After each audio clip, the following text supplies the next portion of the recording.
Por eso él usa el poder del engaño en contra de la iglesia. Y sí que su astucia es grande, hermanos. Porque muchos hijos de Dios hemos sido engañados muchas veces por Satanás. Y a veces dejamos de vivir para el Señor. A veces nos enfocamos más en las cosas de este mundo. Nos enfocamos más en las cosas de esta vida.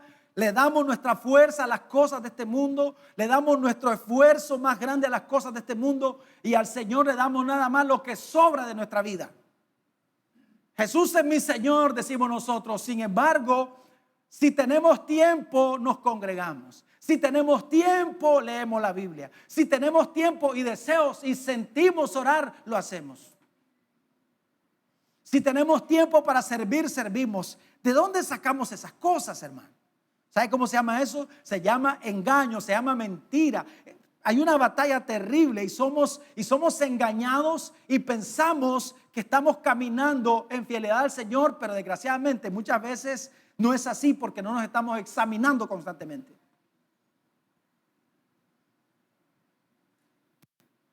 La vigilancia es el precio de la libertad, la vigilancia eterna. Debemos de vivir constantemente vigilando nuestra vida. El Señor dice, a lo que ustedes digo, les digo a todos, velad. ¿Qué debemos de hacer? Hay que velar. Y no hay que velar a los demás, hay que velarnos a nosotros. Hay cristianos que están más pendientes de otros que de su propia vida. Así hay gente que está pendiente. Decía un pastor, para congregarse no mueven los pies. Pero cuando alguien peca, ahí salen corriendo a hablar mal de su hermano. Es terrible. Necesitamos cuidarnos, hermano. Cuidémonos. ¿Oyó, hermano? Cuidémonos del engaño de Satanás, de su astucia. Su astucia es terrible. Su astucia es terrible. Y es atrevido. Mire que al mismo Jesús, al mismo Dios. Es más, dice, ¿se acuerdan? Job dice que cuando iban los hijos de Dios se metió de colado Satanás ahí también. Quiso regresar de donde lo habían echado, pero como Dios lo conoce, ¿dónde andabas? ¿Y qué dijo él? Ando por la tierra, ando rodeando la tierra. Hay gente que dice, Satanás está en el infierno. ¿Dónde está eso en la Biblia? Dice que andaba rodeando la tierra, dando vuelta, a ver. Que eso pegue. Jeremías capítulo 2, versículo 13. Dice la Biblia, porque dos males ha hecho mi pueblo. Me dejaron a mí. ¿Oyó eso? Una vez más. Porque dos males ha hecho mi pueblo. ¿Cuál es el primer mal? Me dejaron a mí fuente de agua viva. Fuente de agua viva. ¿Y qué dice pues? Y cavaron para sí cisternas. Cisternas rotas que no retienen agua. Tenemos que ser engañados terriblemente para pensar que una cisterna rota es mejor que una fuente viva. Tenemos que ser engañados. Me dejaron a mí fuente de agua viva y cavaron para sí cisternas rotas que no retienen agua. Israel, el pueblo que Dios había escogido, el pueblo que Dios había sacado de la esclavitud de Egipto con mano fuerte y poderosa. El pueblo al que Dios había hecho heredar la tierra prometida, habían dejado a su Dios, le habían hecho a un lado, y por eso vemos cómo Dios los disciplina constantemente. Hay una disciplina constante de Dios sobre el pueblo de Israel por causa de su infidelidad. Una pregunta, ¿alguna vez Dios lo ha quebrantado a usted? ¿A cuánto lo ha quebrantado Dios? ¿Por qué nos quebranta el Señor? ¿Sabe por qué? Por infieles. Por infieles. Somos infieles al Señor. Y eso no es algo solamente de Israel. Mire Apocalipsis capítulo 3, versículo 20. En el mensaje a las iglesias, el Señor le escribe al ángel de la iglesia, al pastor, y le dice: he aquí yo estoy a la puerta y llamo.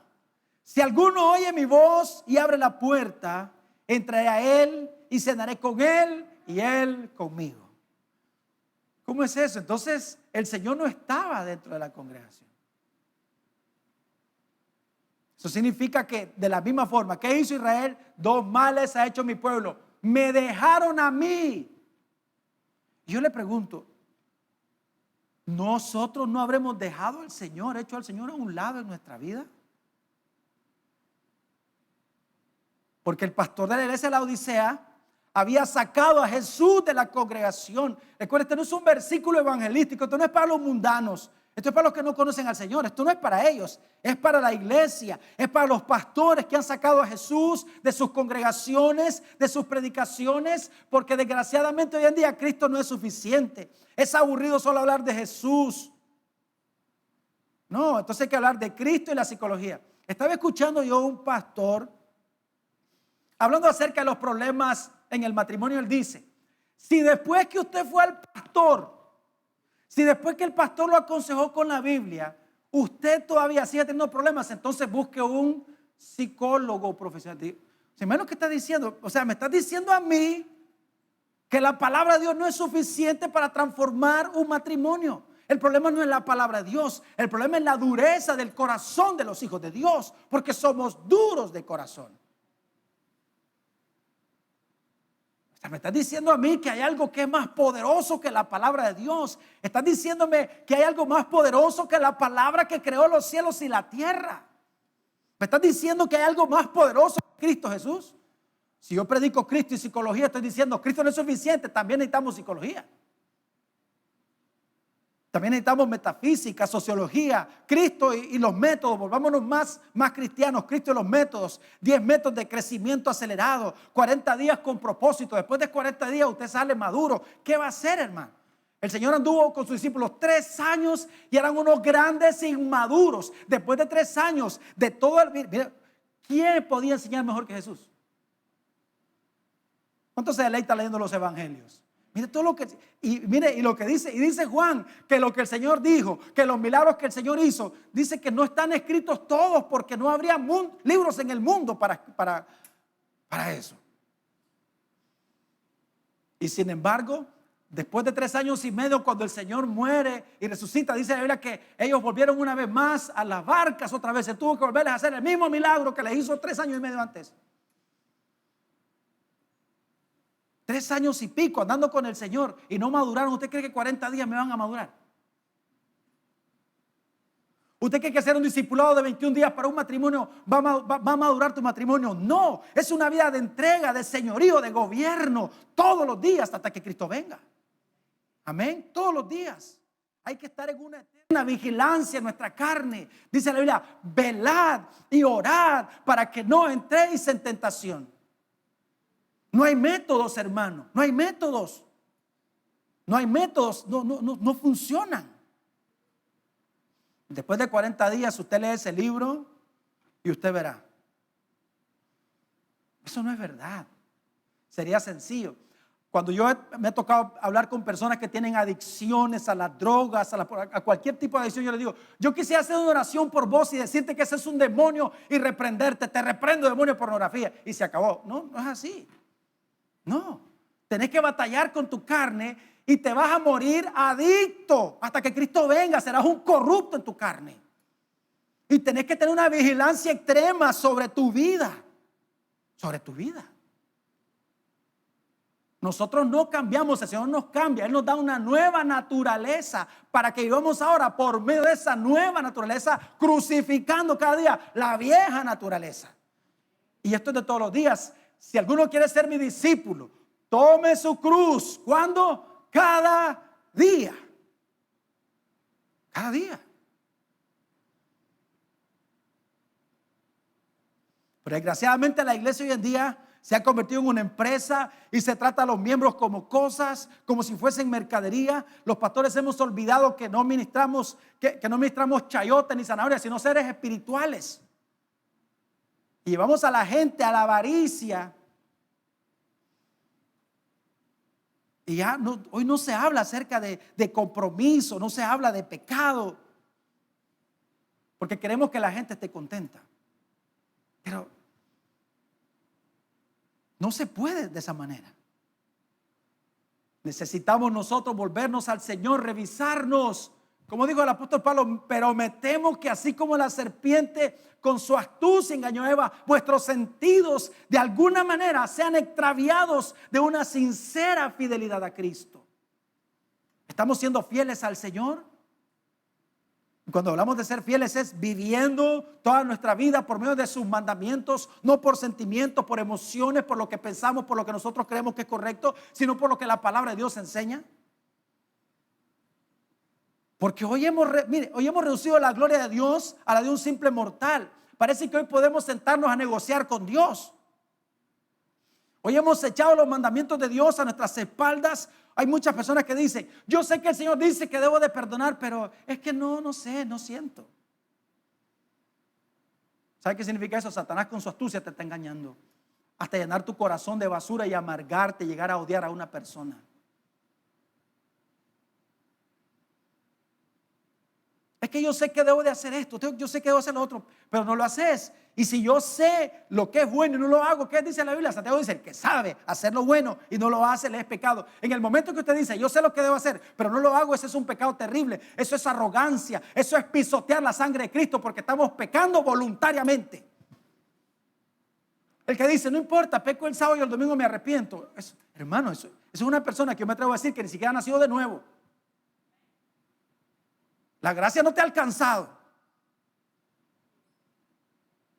Desgraciadamente es así como vive la iglesia. La iglesia ha olvidado que Dios es soberano y Él nos ha dado una constitución que es su palabra, la cual nosotros debemos de cumplir sí o sí. Los mandamientos de Dios son de estricto cumplimiento para los hijos de Dios. Cada área de nuestra vida en la cual nosotros gobernamos va a sufrir las consecuencias de su independencia de Dios. ¿Quién gobierna su matrimonio? Si no gobierna Cristo su matrimonio sufrirá las consecuencias de su independencia. Sus hijos sufrirán las consecuencias de su independencia en su familia, las sufrirán.